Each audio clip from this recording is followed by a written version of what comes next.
Glória a Deus, muito obrigado, meu irmão Eduardo. Meus queridos irmãos, uma boa noite, graça e paz. Louvado seja o Senhor. É uma honra para mim poder servi-los com a palavra de Deus nesse dia tão chuvoso, que nos oferece uma noite tão fria. E é muito bom, ainda assim, poder subir à casa do Senhor para engrandecer o nome dEle, agradecer por todas as suas benesses em nossas vidas. Meus irmãos, eu gostaria que, por bondade, vocês abrissem suas Bíblias no primeiro livro do profeta Samuel, no capítulo 1. 1 Samuel, capítulo 1, nós estaremos fazendo a leitura desse texto.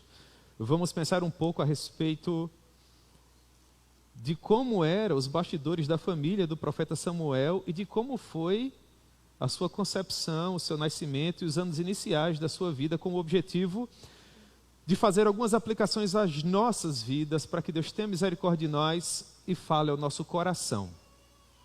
Primeiro livro do profeta Samuel, capítulo 1, a partir do verso 1.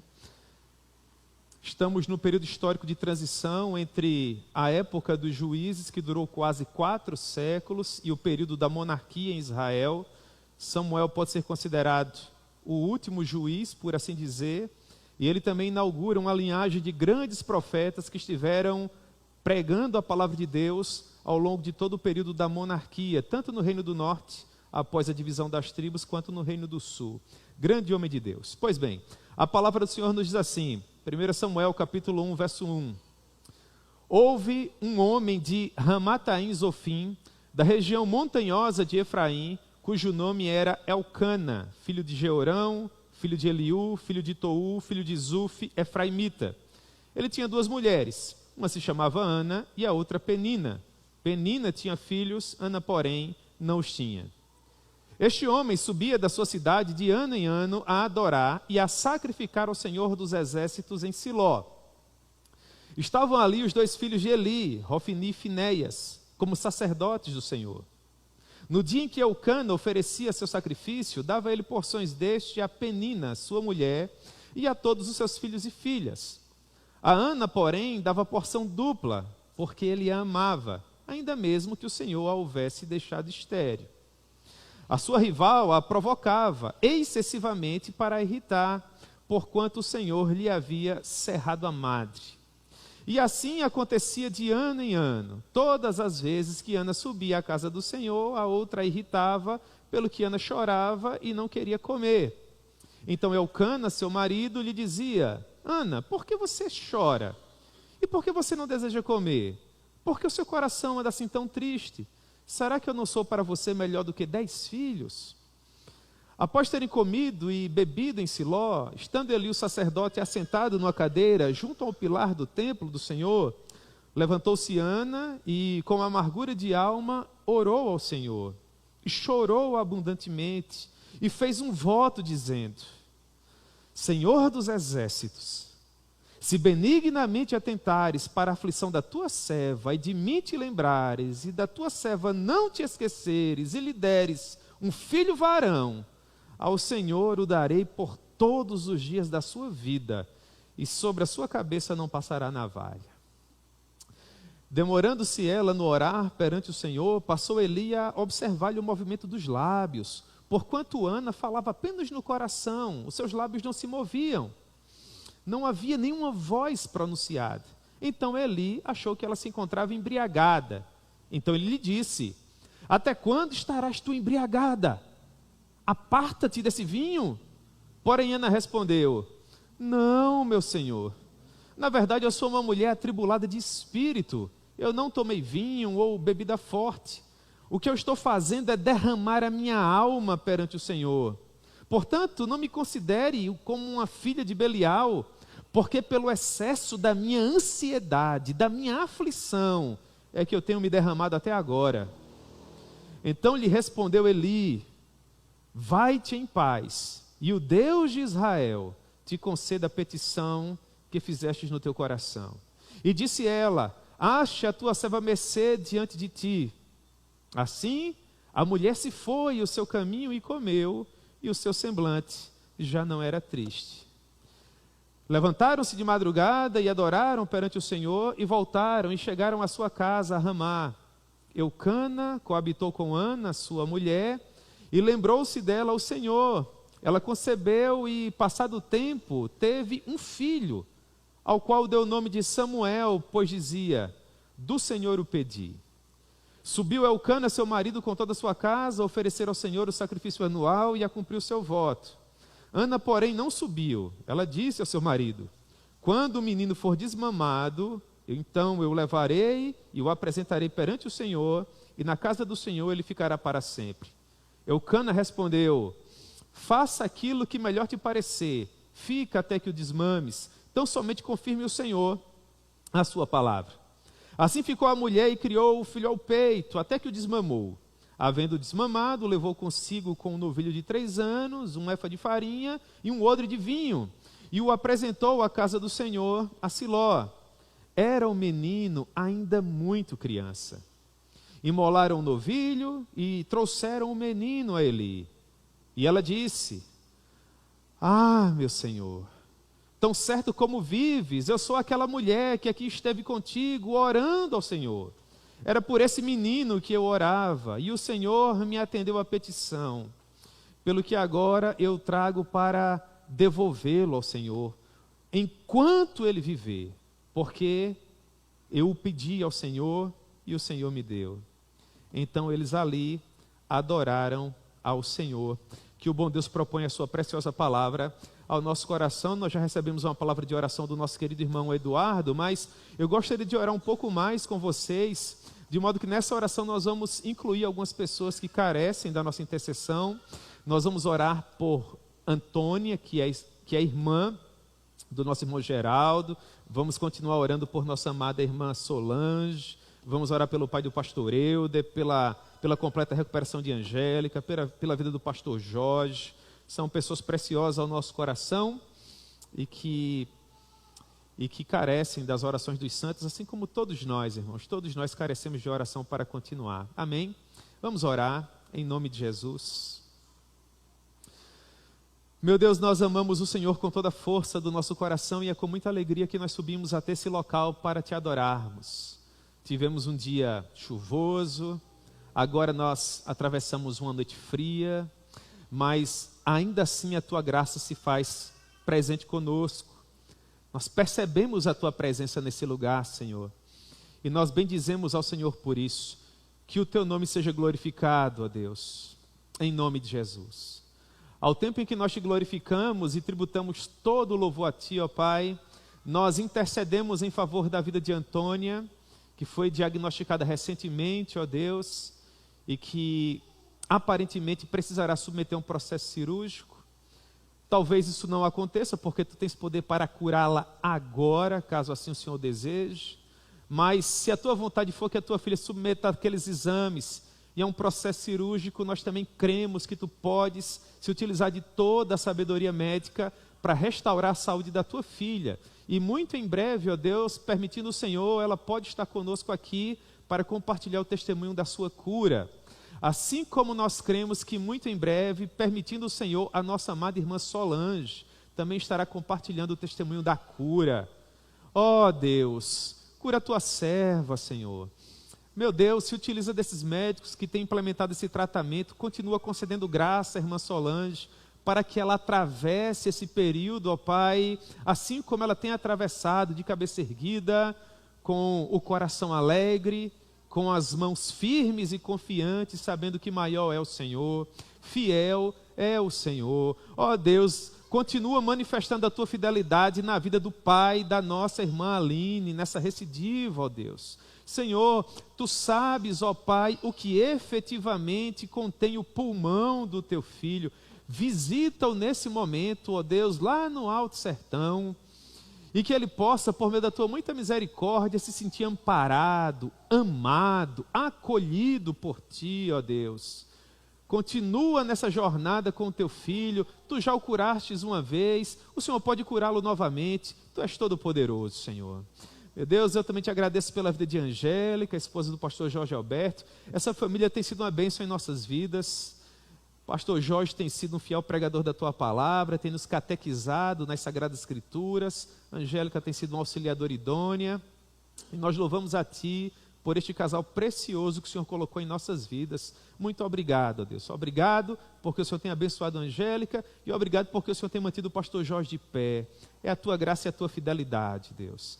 Visita também a irmã Joseilza, que se encontra enferma, não pôde estar conosco, deve estar nos acompanhando pela internet. Que o Senhor abençoe a vida dela, ao esposo dela e a toda a sua casa, no nome de Jesus. Você também com o pastor Euder, na capital do estado, em João Pessoa.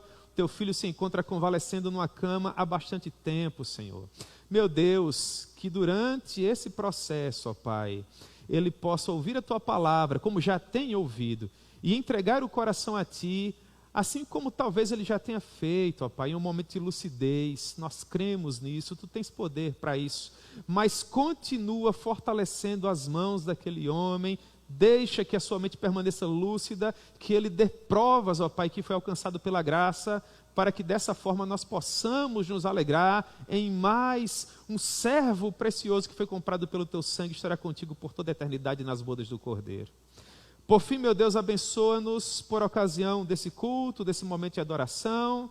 Ajuda-nos quanto à compreensão da Tua palavra, que nós possamos aplicá-la ao nosso coração e fazer com que ela venha a nos auxiliar na condição de servos e de adoradores que somos. Sê conosco, ó Pai, nos seja propício novamente nesse lugar.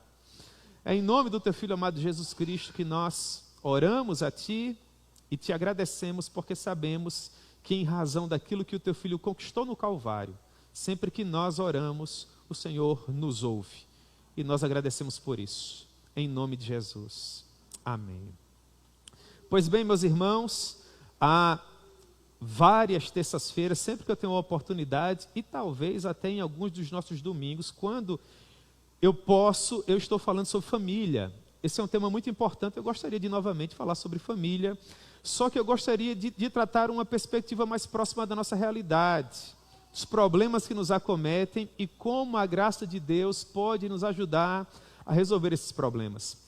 Nós não temos famílias perfeitas, todos nós temos somendos, dissabores, dificuldades a resolver, mas com a graça de Deus, irmãos, tudo pode ser resolvido, tudo pode ser sanado. Talvez o problema que você enfrente na sua realidade familiar não possa ser resolvido com a força do seu braço ou com o poder do seu intelecto, mas aquilo que é impossível a você é plenamente possível a Deus. E nós vamos observar isso na vida dessa família disfuncional. Aqui nós temos um homem, Eucana, aparentemente piedoso, um homem que temia ao Senhor, casado com duas mulheres, e foi em razão desse casamento duplo que ele teve, que os problemas começaram a surgir na sua vida. Essa é a razão dos problemas da família de Eucana. Talvez você tenha razão para explicar a demanda que você enfrenta dos seus próprios problemas. Mas assim como Deus resolveu a vida de Eucana, Ele pode também resolver a sua vida para a glória do nome dEle. A história que nós vamos estudar brevemente hoje à noite aqui é contada pelo filho de Eucana, Samuel. Perceba que coisa interessante. Nós estamos prestes a estudar acerca da família de um homem que possuía sérios problemas familiares. Uma das suas esposas desejava ter um filho e do ponto de vista humano seria impossível que essa mulher gerasse, porque o próprio Deus havia lhe cerrado a madre. É dessa forma, meus irmãos. Deus é aquele que nos dá e Deus é aquele que também retira de nós, e Ele é soberano em tudo que faz. Quem diria que um dia Eucana teria o prazer de tomar um livro sagrado em suas mãos, escrito por um filho que, humanamente falando, jamais teria condições de nascer, quiçá de ser um grande homem de Deus.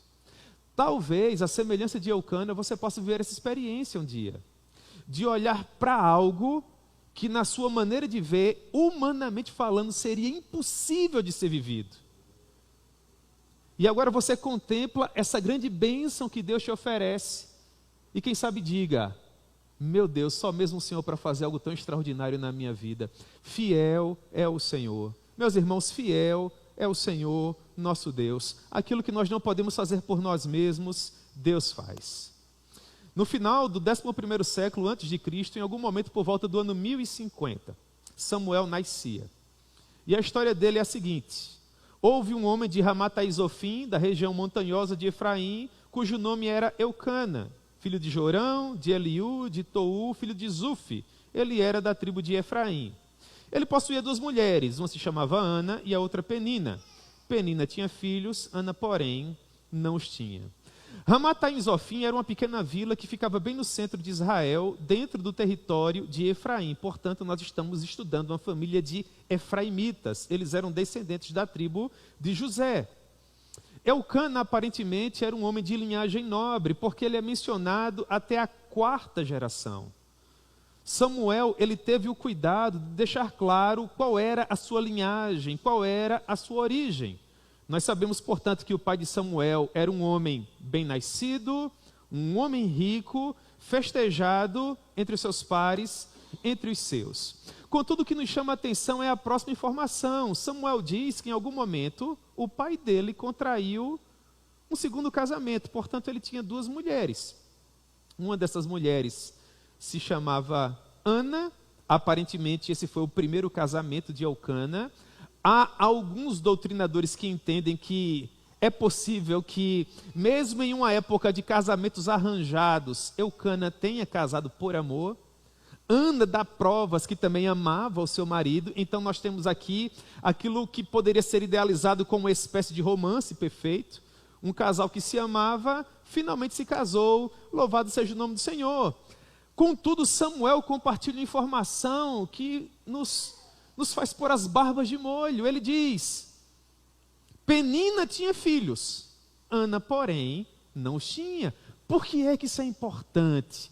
Porque é aqui que os problemas surgiram. O problema era, Ana não tinha filhos. Se nós estivéssemos lendo uma história da nossa época, o autor sagrado poderia nos dar um outro exemplo. Ele poderia dizer, aqui está, hipoteticamente, o José, ele é casado com a Maria, tinham tudo para serem felizes, mas o José tinha problemas com álcool, por exemplo. Aqui está o José, casado com a Maria, tinham tudo para serem felizes, mas a Maria recebeu um diagnóstico terrível. Então as coisas não andam bem em sua residência. Aqui está o José, aqui está a Maria, tinham tudo para serem felizes, mas o filho deles começou a ter problemas com drogas e a família se encontra nesse momento depauperada, completamente estruturada. Você percebe?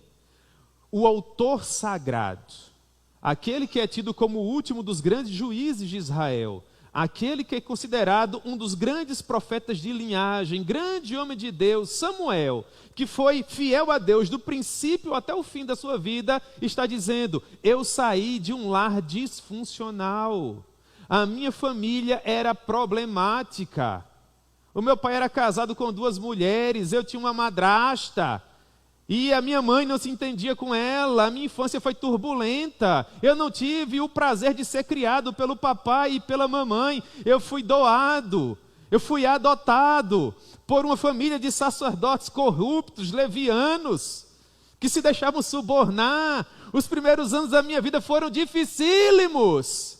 Até que finalmente o meu Deus me alcançou e me salvou, Ele me transformou, Ele me escreveu uma nova história, eu sou uma nova criatura, porque Jesus possui poder para escrever novas histórias.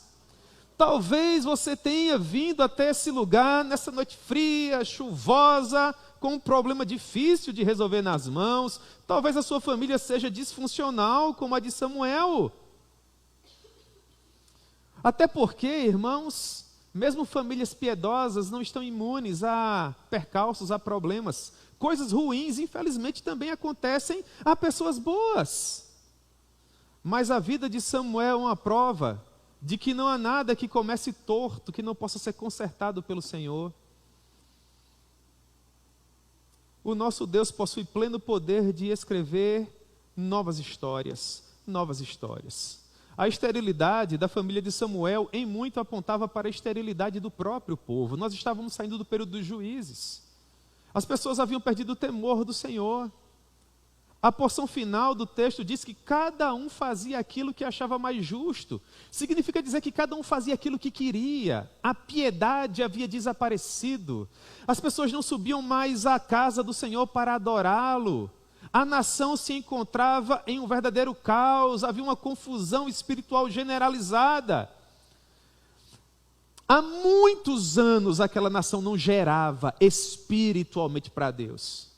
Portanto, esse ventre cerrado de Ana pode ser um símbolo do ventre cerrado da nação de Israel, que não frutificava para o Senhor, que não produzia homens e mulheres piedosas para glorificar o nome do nosso Deus, em razão da idolatria, em razão da alienação, da separação de Deus.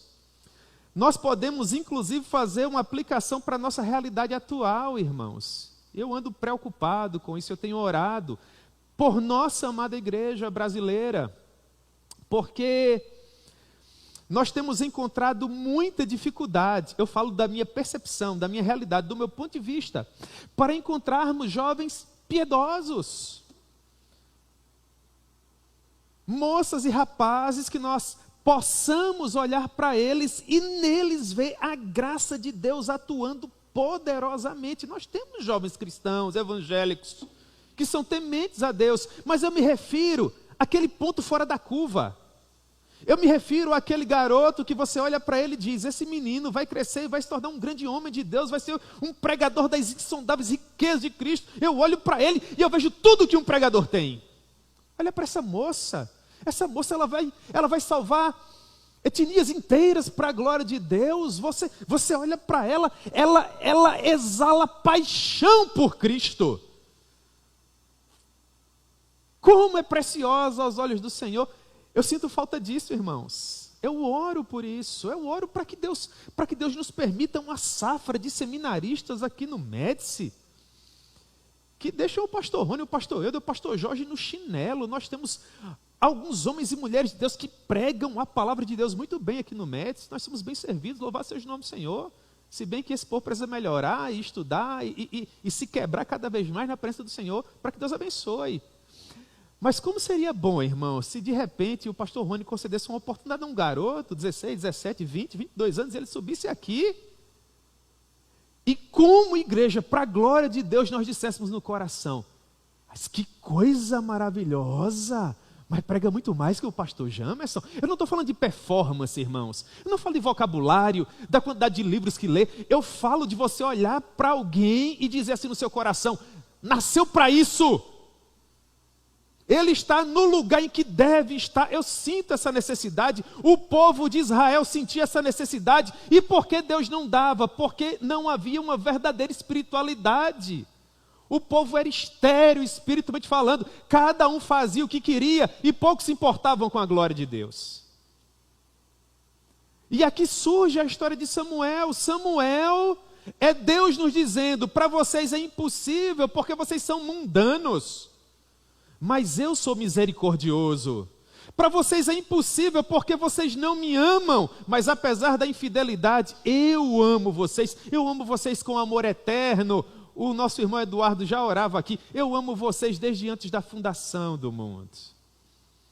E para provar como Deus é poderoso, ele escolhe uma família quebrada, disfuncional, repleta de problemas para dizer, vocês estão vendo? Eu posso pegar uma família quebrada e por meio delas escrever uma nova história, não apenas para essa família, mas para uma nação. Você pode estar vindo de uma família quebrada, mas a próxima geração pode ser a geração do novo Samuel, para a nossa geração. Um grande líder espiritual que vai marchar à frente das colunas do Senhor. Pois bem, o pai de Samuel subia da sua cidade a cada ano para sacrificar ao Senhor em Siló. Siló era uma espécie de cidade de ajuntamento, onde o povo subia para adorar a Deus. O templo não havia sido construído, a arca permanecia em tendas. Portanto, era em Siló que o povo do Senhor se reunia. Estavam ali os dois filhos de Eli, Hofni e Finéias, como sacerdotes do Senhor, um achaque. Os filhos de Eli eram uma vergonha. No dia que Eucana oferecia o seu sacrifício, ele dava porções deste a Penina, sua mulher, e a todos seus filhos e filhas. Portanto, Penina era uma mulher que gerou muitos filhos, muitas filhas, a família era grande. A Ana, porém, ele dava uma porção dobrada, porque ele a amava. Agora, olha a sutileza do Samuel.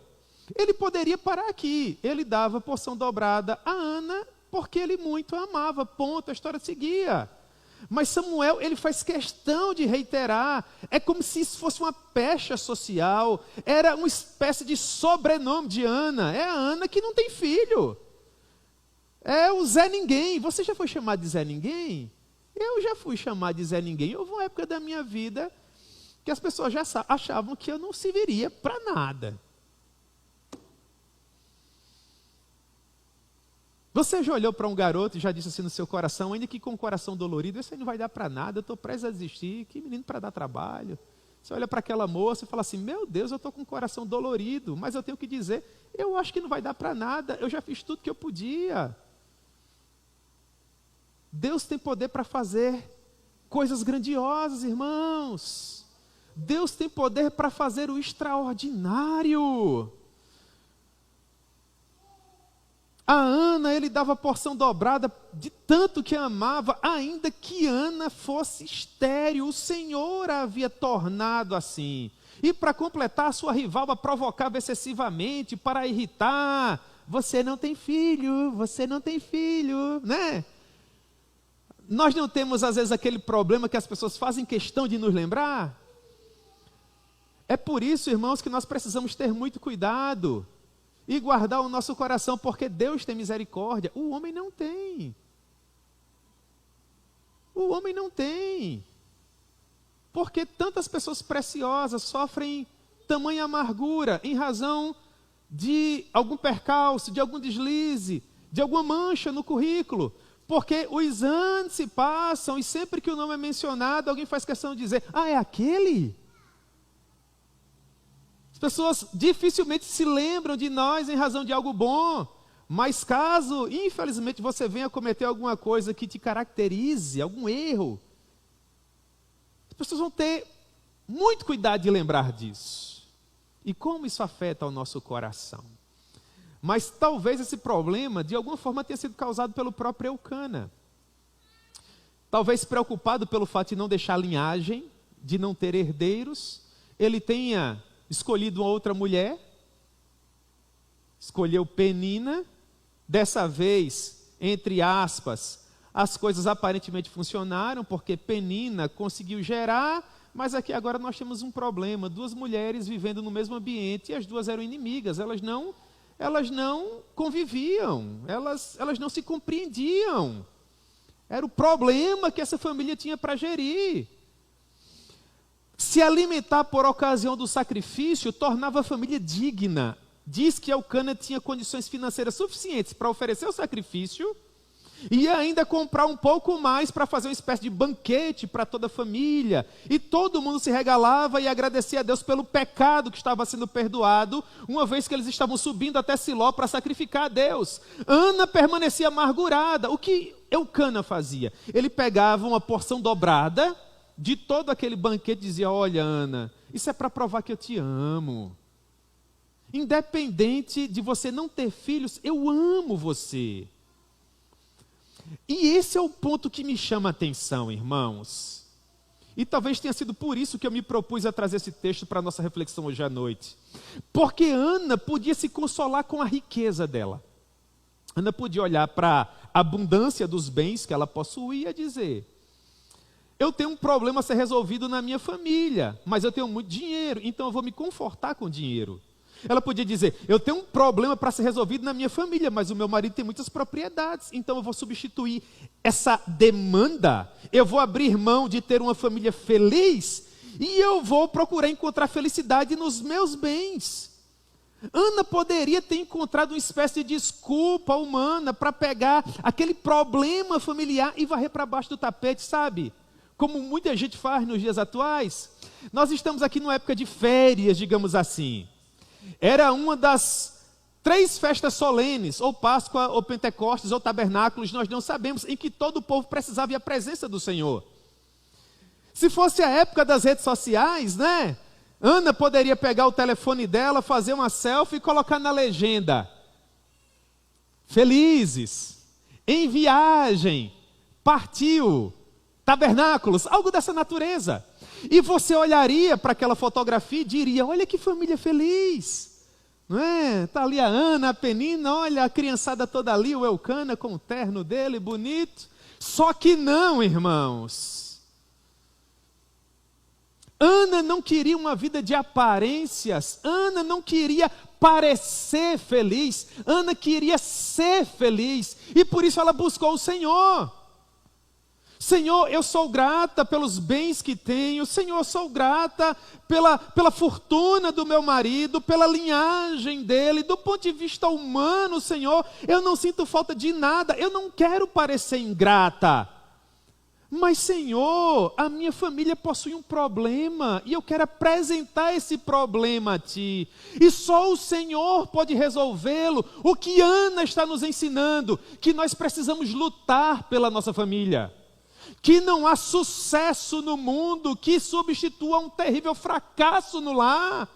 Meu irmão, se você está bem financeiramente, se você tem bens, louvado seja o nome do Senhor, se do ponto de vista humano nós olhamos para a sua família e não enxergamos problema nenhum, mas você sabe no seu coração que a sua família é disfuncional, que algo está fora do lugar, se concentre em resolver isso. É para isso que nós somos chamados, irmãos. Deus desejava que o povo reconhecesse que estava acontecendo algo errado na nação. A nação prosperava, as tribos já estavam cada uma em suas propriedades, as pessoas compravam, vendiam. Quando os problemas surgiam e os inimigos se levantavam, Deus levantava juízes e dessa forma o povo ia caminhando. Quase 400 anos e Deus permitindo que o sofrimento viesse para que eles pudessem perceber que algo estava errado. Em nome de Jesus eu quero implorar algo a você. Se algo estiver errado na sua família, não substitua essa situação que precisa ser resolvida por qualquer outra coisa. Não há sucesso no mundo que substitua o fracasso no lar.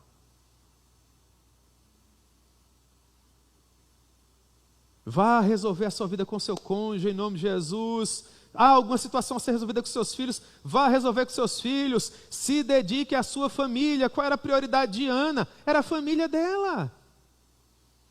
Então de ano em ano aquele casal subia até a casa do Senhor. Todos os anos havia o mesmo problema, irmãos. Isso aqui é casos de família mesmo. Passou esse ano, Penina encheu a cabeça de Ana. Ana chorava, não adorava a Deus, não aproveitava a festa, não aproveitava a viagem, voltava. Vocês imaginam o que eram essas duas mulheres vivendo dentro de casa? E Samuel continua. E Elcana, sabendo o que estava acontecendo, perguntava para Ana: Ana, por que você chora?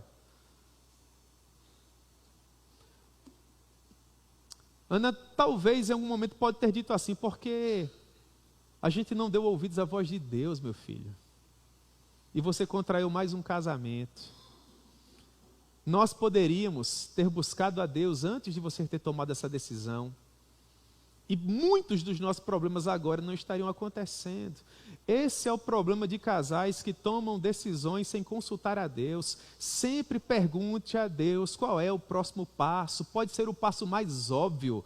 Pode ser a decisão que do ponto de vista humano seja mais acertada. Pode ser o que todo mundo está fazendo. Na época de Elcana, sempre que uma mulher, sobretudo a do primeiro casamento, não gerava, era comum, entre aspas enormes, que ele contraísse o segundo casamento para que desse ele pudesse gerar. Todo mundo fazia isso, mas agora eu quero fazer o papel da sua mãe. Quem disse que você é todo mundo? Não é porque todo mundo faz que você vai fazer. Você precisa consultar ao Senhor. Deus repreendeu Abraão quando ele fez isso, e a todos os demais que fizeram a mesma coisa. O Elcana, talvez com a melhor das intenções, na minha humilde maneira de ver, tomou uma decisão equivocada, contraiu um segundo casamento, e isso trouxe sérios problemas para a família dele. E agora nós encontramos uma verdadeira mãe em Israel, procurando solucionar essa demanda. Meus irmãos, quando nós não temos o cuidado, a preocupação de encomendarmos as nossas famílias na mão de Deus, geralmente coisas ruins acontecem. Mas à semelhança de Ana, nós também podemos derramar a nossa alma ao Senhor. Nós podemos abrir o nosso coração para Ele, reconhecer o nosso erro e dizer: Senhor, aqui eu falhei. Talvez anos tenham se passado e o problema tenha se tornado bem maior, mas nada impede que você coloque diante de Deus e diga: Senhor, agora não há mais força em mim para voltar atrás. Eu não posso voltar no tempo. Eu não posso desfazer o que eu já fiz, mas Tu és todo poderoso, Senhor. Tu escrevestes novas histórias para tantas pessoas. Escreve uma para mim também. Muda a história da minha família, Senhor. Muda a história do meu casamento, muda a realidade, o futuro dos meus filhos. Meus irmãos, vocês acham que Deus tem poder para isso? Mas é claro que Ele tem. Em uma dessas viagens, novamente a família sobe para sacrificar e para adorar o Senhor. E a partir do verso 9, Samuel nos diz que após terem comido e bebido em Siló, algo diferente aconteceu. Ana permanecia amargurada, só que dessa vez ela resolveu levar sua amargura ao Senhor. Eu quero implorar que você faça isso por sua família. Leve a sua família ao Senhor. Leve a sua família ao Senhor. Ontem à noite eu fazia uma brincadeira, me ocorreu algo e eu perguntei algumas coisas aos meus filhos, E eles me deram algumas respostas teológicas, certas, mas eu senti, irmãos, que faltava convicção, sabe? Não era algo assim que estava na pontinha da língua. E aí o meu coração temeu, irmãos. Aí o papai vai orar. O papai vai pegar livro de catecismo, para ensinar o beabá da fé. Primeira pergunta de qualquer catecismo: qual o fim principal do homem? Os nossos filhos precisam saber isso de cor, irmãos. De que adianta se nós ganharmos o mundo inteiro, se as pessoas que nós mais amamos, aquelas que estão embaixo das nossas asas, como os pintinhos estão embaixo das asas das galinhas que são as suas mães, não amarem ao Senhor assim como nós amamos?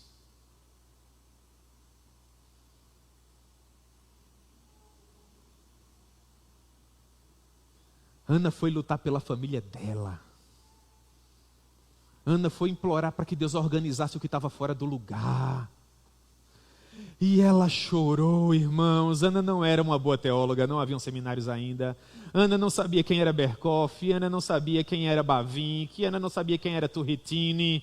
Ana não sabia a diferença entre infralapsarianismo e supralapsarianismo. Ana não sabia se Jesus viria antes do milênio, durante o milênio ou após o milênio. Mas Ana sabia fazer algo. Ana sabia chorar. E como aquela mulher chorou nos pés do Senhor. Na verdade, Samuel diz que a sua mãe derramou-se na presença do Senhor. Há quanto tempo você não marca um compromisso assim com Deus para se derramar por sua família? Para dizer para Deus o que você espera que Ele faça dentro da sua casa. Que mulher corajosa, Ana. Ela fez um voto ao Senhor. É uma afirmação de propósito. Ana fez um compromisso. Ela diz: Senhor, eu quero fazer, com a tua permissão e muito solenemente, um acordo contigo. O Senhor não me deve absolutamente nada. Tu és Deus soberano. E eu sou pó e cinza. Mas se benignamente atentares para a aflição da tua serva, e de mim te lembrares, e da tua filha não te esqueceres, e lhe deres um filho varão. Ela foi muito específica, não é, irmãos? Ela diz: ao Senhor o darei. Ela estava fazendo um voto de nazireu, irmãos. Ana nasceu e cresceu na época em que Sansão era juiz. Na época em que Sansão ainda foi consagrado a Deus. Você precisava ver um nazireu. O mais conhecido deles foi João Batista. Irmãos, devia ser impactante olhar para João Batista. Vocês já gastaram 2 ou 3 segundos das vidas preciosas de vocês imaginando o João Batista, com aquela barba e cabelos espessos, vestido com aquela manta de couro, com aquele cinto cruzando sobre os seus lombos, comendo gafanhoto e tomando mel, e dizendo: raça de víboras, quem vos ensinou a fugir da ira vindoura? Arrependei-vos e crede no Evangelho. completamente consagrado a Deus. Se tu me deres um filho varão, Senhor, eu vou devolver esse menino a ti. E esse menino pode ser a ferramenta que tu precisas para consertar essa nação. Torna o meu filho um pregador, Senhor. Torna o meu filho um profeta de linhagem. Muda a história do nosso povo. Que oração, irmãos! Que mãe! Há muitos anos atrás havia mulheres que eram conhecidas no meio evangélico como Déboras. Faz muito tempo que eu não ouço falar sobre as Déboras. Eu não sei se esse movimento, esse grupo ainda existem, mas Déboras eram as famosas mães de oração. As irmãs mais maduras na fé devem se lembrar do período das Déboras, haviam congressos e tudo mais. Nós precisamos, irmãos, de uma espécie de retorno de mulheres que dobrem os seus joelhos e implorem pelos seus filhos. Irmãos, eu não posso falar por Deus, mas Deus dificilmente recusaria a uma oração assim. Eu lembro da mãe de Agostinho chorando por ele e Ambrósio dizendo para ela: descanse o seu coração. Deus não seria tão ruim a ponto de deixar se perder um filho de tantas lágrimas. Chore pelo seu filho, chore pelo seu cônjuge, chore pelos seus familiares, pelas pessoas que você ama. Deus ainda tem poder de fazer milagres sobre a face da terra. Ana demorou demais em sua oração, e é interessante que ela não abria a boca, ela fazia toda a oração no coração. Como ela demorou na oração, o sacerdote Eli começou a observar o movimento dos lábios da mulher. Porquanto Ana só no coração falava, os seus lábios não se moviam. E perceba o tamanho da alienação espiritual do povo. Eli era o profeta de linhagem, de ofício para aquela geração. Os seus filhos eram seus descendentes espirituais, os sacerdotes, assim como ele. Mas Eli estava tão alienado espiritualmente falando. Fazia tanto tempo que Eli nem fazia, tampouco ouvia uma genuína oração, que ele não sabia mais distinguir o que era uma alma abatida de uma alma embriagada. Você não precisa ser um ministro da palavra, mas em condições normais, se você olhar para uma pessoa, você consegue distinguir se ela está triste ou se ela está embriagada? Eu consigo, você consegue? Eli não. Às vezes, irmãos, nós estamos tão distantes de Deus, que até o que é óbvio passa despercebido aos nossos olhos. Ainda hoje nós precisamos de restauração, irmãos. Você precisa que Deus te dê discernimento espiritual para você saber o que está quebrado na sua família, meu irmão. Você não pode andar por aí dizendo paz, paz, quando não há paz. Tirando foto e dizendo que está tudo bem. Olhe para o seu coração, você sabe que não está. Então, por que a semelhança de Ana você não dobra o seu joelho e vai implorar para que Deus faça de verdade e não de aparência? Nós não vivemos de aparências, irmãos, nós vivemos de fato e em verdade. Nós não andamos por vista, nós andamos por fé. Fé no Deus que pode fazer. Então Ana teve que responder: meu Senhor, eu não estou embriagada. Pelo contrário, eu sou uma mulher atribulada. Eu sou uma mulher atribulada. Eu não tomei vinho ou qualquer outra bebida. O que eu estou fazendo é derramar a minha alma perante o Senhor. Não me tome por uma filha de Belial, por uma mulher sem valor, sem espiritualidade. Pelo contrário, eu sou uma serva de Deus, eu temo ao Senhor, eu temo ao Deus vivo. Ana diz algo no final do verso 16, irmãos, que nos representa a todos. Quem aqui já é papai ou mamãe, quem já teve a experiência de constituir família, que já se preocupou com alguém que você ama. Ah, meu Deus, você já viveu o final do verso 16. Ana diz assim: é pelo excesso de ansiedade da minha aflição que eu tenho derramado a minha alma perante o Senhor. Irmãos, às vezes os nossos filhos nos deixam muito ansiosos, não é? Às vezes são os nossos cônjuges que nos deixam muito ansiosos. quando isso acontecer, se a ansiedade crescer ao ponto de sufocar você, faça como Ana. Lance toda a sua ansiedade sobre Ele, porque Ele vai cuidar de você. A uma resposta como essa, Eli ficou sem palavras. Ao que ele respondeu, verso 17, vai-te em paz. Aí aqui, irmãos, ele atuou. Aqui ele funcionou como sacerdote. Essa é uma genuína oração pastoral. Ele disse assim, e o Deus de Israel. Oh, irmãos, essa frase é linda, não é? É a nossa frase. Eu amo, irmãos, essa frase. E o Deus de Israel, o Deus de Abraão, Isaque e Jacó, o Pai de Jesus Cristo, que esse Deus Todo-Poderoso te conceda a tua petição. Ah, irmãos, aprove a Deus conceder. Ele inclinou para Ana os seus ouvidos. Ana se foi, ela voltou para a festa, ela voltou para o banquete. Agora olha para o final do verso 18, olha o poder da oração, irmãos. Olha como é bom quando a gente entrega a Deus. E o seu semblante já não era triste. Mas Ana já gerou? Ela já estava grávida aqui? Quem já passou por essa experiência sabe. Você não precisa responder, irmãos. Ou melhor, você não precisa receber. Basta uma palavra. Sim ou não? Basta uma palavra. Você sabe que o seu Deus não é homem para que minta. Se Ele falou, irmãos, descansa o teu coração. Você vai viver a promessa. Levantaram-se de madrugada, adoraram perante o Senhor, voltaram para sua casa em Ramá. Eucana coabitou com Ana, sua mulher, e lembrou dela ao Senhor. Eu gosto dessa expressão, lembrou-se o Senhor. É a expressão que ele usou para grandes heróis do passado, assim como Noé, como Abraão, Isaque, Jacó. Deus andou lembrando de cada um desses grandes heróis. E Ana concebeu. Passado o devido tempo, não havia ainda uma ultrassom a ser feita, ela tinha que esperar os 9 meses, naturalmente. E quando finalmente ela deu à luz, ela percebeu que era um menino, irmãos. E de que maneira ela o batizou? Qual é o nome dele?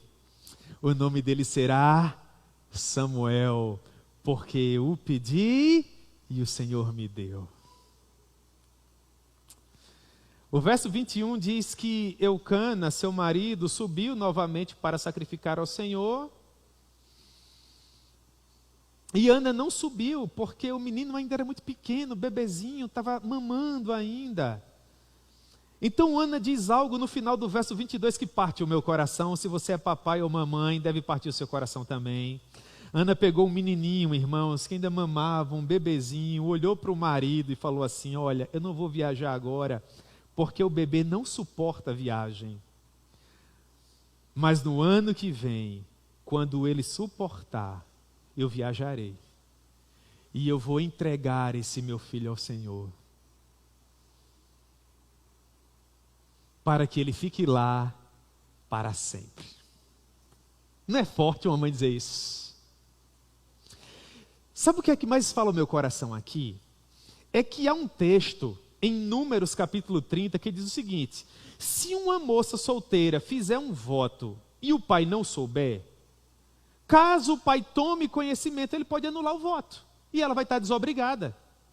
Se a mulher já for casada e fizer um voto e o marido não tomar conhecimento, no momento em que ele tomar conhecimento, ele pode quebrar o voto e a mulher vai estar desobrigada. Ana tinha feito essa oração apenas no coração. Ela disse, se o Senhor cumprir a tua parte do nosso acordo, eu vou devolver esse menino para ti. E agora, ela diz para o marido pela primeira vez, quando ele puder viajar, eu vou levá-lo até Siló, e eu vou deixar ele lá, para que ele cresça na casa do Senhor, para sempre. Eucana podia dizer, coisa nenhuma, o meu Samuel, o meu bebê, não permito. Mas Eucana era crente, nós precisamos de pais crentes. Nós precisamos de pais crentes. Repita comigo, pais crentes. Nós precisamos de pais crentes, irmãos. Nós precisamos agora para essa geração.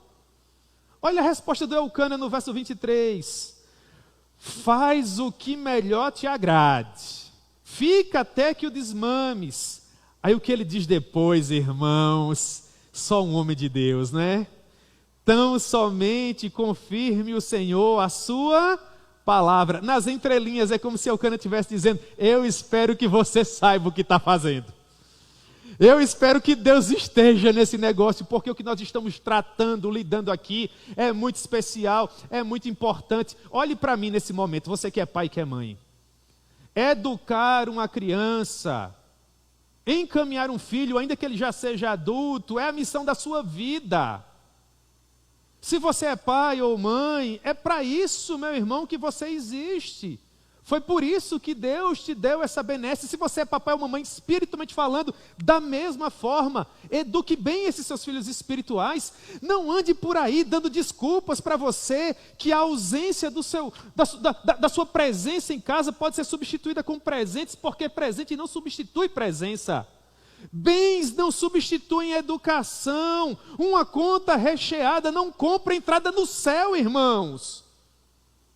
Nós precisamos educar os nossos filhos no caminho em que eles devem andar. Quando os nossos filhos forem adultos, nós ainda precisamos de estar em cima, porque essa é a nossa missão. Que Deus esteja nesse negócio, Ana, porque Samuel é precioso, porque eu amo, mas se Deus estiver nesse negócio, então vamos para frente, porque o nome dele vai ser glorificado, e louvado seja o nome do Senhor, porque Deus sempre esteve no negócio, irmãos. Ana finalmente viajou para Siló, levou um novilho de 3 anos, um efa de farinha, um odre de vinho, e se apresentou à casa do Senhor. O verso 24, a porção final diz: Samuel era muito pequenininho ainda. Oh, irmãos, como o pastor Rony diz, né? Oh, irmãos.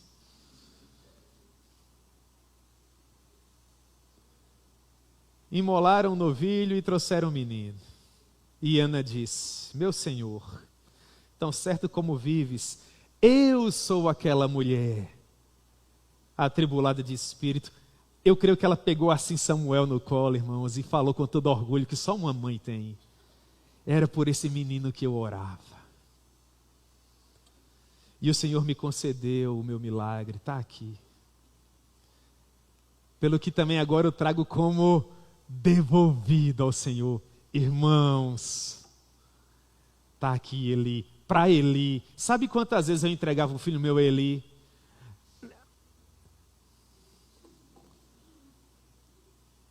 Olha para Hofni e Finéias, com todo respeito, com todo temor, com toda solenidade. Que desgraça!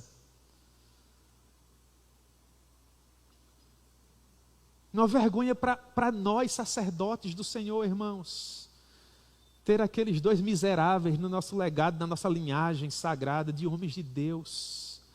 Ninguém é imune a pecado, mas Eli, ou melhor, Hofni e Finéias eram filhos de Belial, diz o Senhor. Eles eram homens perversos. Ana sabia disso? Digam para mim. Sabia. A fama de Hofni e Finéias é conhecida do mundo. Por que é que Ana, mesmo sabendo do contexto em que Samuel ia ser criado, pegou o menino e devolveu, e entregou na mão de Eli? Se Eli não criou nem os dele, Eli, olhe para mim, não conseguiu criar nem os dele. Como é que ele ia criar? Samuel. Na minha maneira de ver, quando Ana entregou aquele bebê no templo, ela deu provas de que confiava mais no amor e no cuidado de Deus do que no dela própria. Ela estava dizendo: eu não estou entregando esse perverso não, Senhor, tampouco aos seus filhos malignos, eu estou entregando a Ti. Os meus filhos são Teus. Essa deve ser a nossa oração, irmãos. Muito mais do que nos preocupar com curso, com concurso, com dinheiro. A nossa preocupação em primeiro lugar deveria ser: são Teus, Senhor.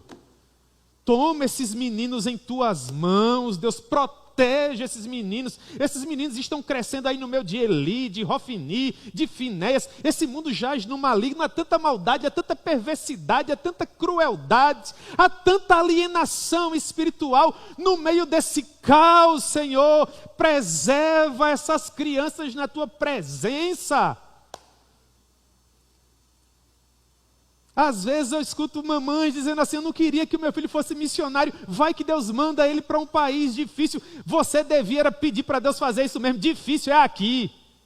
Aqui, irmãos, é difícil demais, mas na presença do Senhor, onde quer que for, é bênção.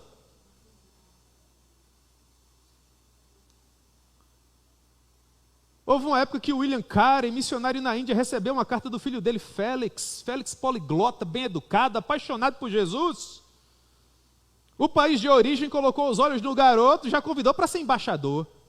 Escreveu uma carta para o pai, dizendo que renunciaria ao chamado para se tornar embaixador. O pai respondeu, escrevendo outra carta, dizendo: ó meu querido filho Félix, é com grande pesar e tristeza no meu coração que eu vi que você definhou e definhou e definhou até que você abriu mão de ser um embaixador de Cristo para ser um embaixador de um outro país. Essa é a visão de um pai que ama Jesus, irmãos. O filho de Spurgeon disse para o pai que queria ser um pastor. Ele disse: ô meu filho, prefiro muito mais ver você pastor do que vê-lo reduzido a um rei.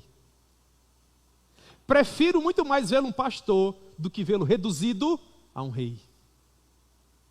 O que você tem ensinado para o seu filho, para a sua filha? Quais são os nossos valores, irmãos? As nossas ambições? As nossas preocupações? Nós devíamos deixar de nos preocupar um pouco mais com que tipo de curso os nossos filhos vão fazer e a maneira com que eles vão ganhar dinheiro e quem sabe no meio de uma semana qualquer perguntar para eles: vocês acham que vão entrar no céu por quê?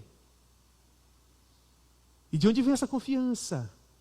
Essa aqui é a pergunta dourada. Tudo mais é acessório. Porque se o seu filho passar no concurso mais badalado, terminar o curso público mais festejado, e não tiver a sua alma assegurada, na minha humilde maneira de ver, não terá valido a pena. Que mãe em sã consciência entregaria um filho para ser criado num contexto difícil como aquele? Só mesmo uma mãe que trocou o projeto dela pelo projeto de Deus. Sabe o que Ana estava dizendo? Eu tinha sonhos e planos para esse menino, mas eu abro mão, Senhor, e eu permito que o Senhor faça com que eles vivam os teus sonhos e os teus planos. Essa é a oração. Que não seja como eu quero, mas como tu queres. Como é que a história termina? 1 Samuel capítulo 2, está lá no verso 20. Eli abençoava Eucana e a sua mulher e dizia: o Senhor te dê filhos essa mulher, e em lugar do filho que devolveu ao Senhor, e voltavam para sua casa. Abençoou, pois, o Senhor a Ana, e ela concebeu e teve 3 filhos e 2 filhas. Olha que bênção, irmãos. Que coisa linda, não é? A família agora cresceu. Ana tinha 3 filhos e 2 filhas, mas ela ainda tinha Samuel. E vocês lembram? Eles viajavam todo ano. Todo ano. Todo ano. Ai, irmãos, aí aqui o meu coração de pastor não aguenta. Por quê? Eu quero que você responda com honestidade. Você que é papai e mamãe, olhe para mim. Se você só visse o seu filho uma vez no ano, por poucos dias, 2 ou 3, que presente você levaria para ele a cada ano?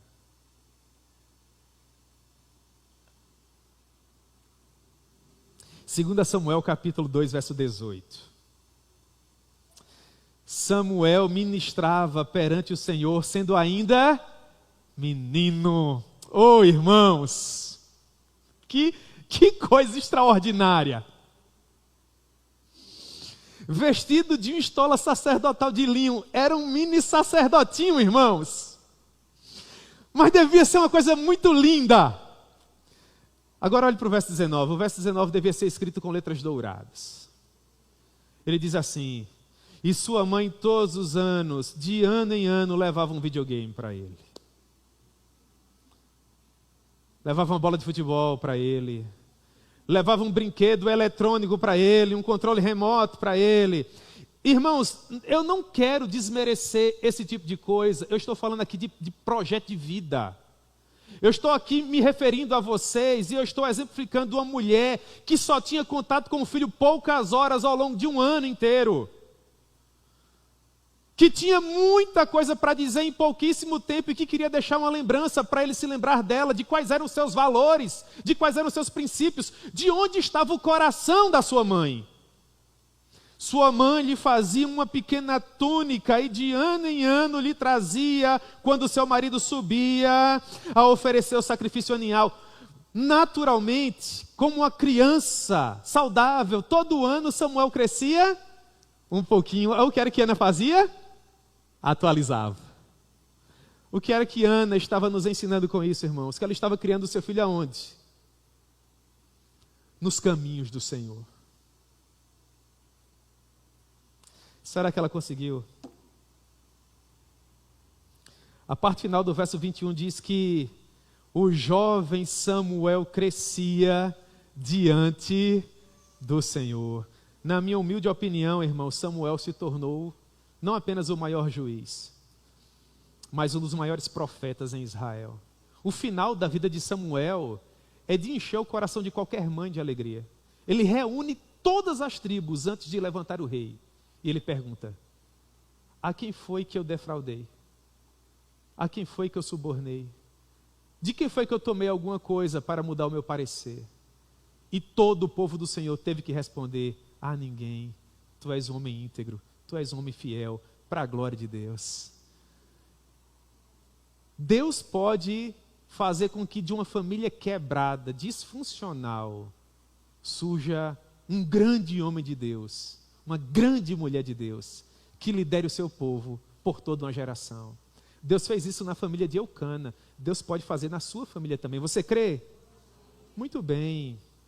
Meus irmãos, a aflição é um chamado para acreditarmos um pouco mais na misericórdia de Deus. Talvez você esteja vivendo um momento da aflição, como foi o momento de Ana, mas Deus pode, por meio da aflição, estar te convidando a crer um pouco mais naquilo que Ele pode fazer. Coloque nas mãos do Senhor e descanse. Em segundo lugar, a vida de Ana serve como um lembrete de que mesmo momentos de profunda aridez espiritual podem dar lugar a um grande período de avivamento. O botão da rosa geralmente é amargo, mas a flor que desabrocha é doce. Você só está vivendo o começo da história, mas Deus já sabe qual é o fim. Descansa o seu coração. E finalmente, em terceiro lugar, o mesmo Deus que ouviu a oração de Ana pode hoje à noite ouvir a sua oração. Você ora por quem? Quem é o seu Samuel? O seu Samuel pode ser o seu cônjuge. Meu Deus, você ora há anos e anos e anos, tem derramado a sua alma perante o Senhor. Talvez seja hoje, talvez seja amanhã, mas eu creio que Deus não permitirá que se perca um cônjuge de tantas lágrimas. Talvez você ore por seu filho. Meu Deus, o jovem dá trabalho, a moça dá trabalho. Continue orando. Não houve um jovem que desse mais trabalho do que Jacó. Deus salvou Jacó, irmãos. Ele salva o nosso Jacó também, né? Deus tem poder para fazer novas todas as coisas. Descanse seu coração, confie no Senhor. O nosso Deus escreve novas histórias. Diga para Deus qual o motivo da sua dor, diga para Deus qual o motivo da sua aflição. Derrame o seu coração na presença do Senhor e descanse. Que o que é impossível para você é plenamente possível para Deus. Amém?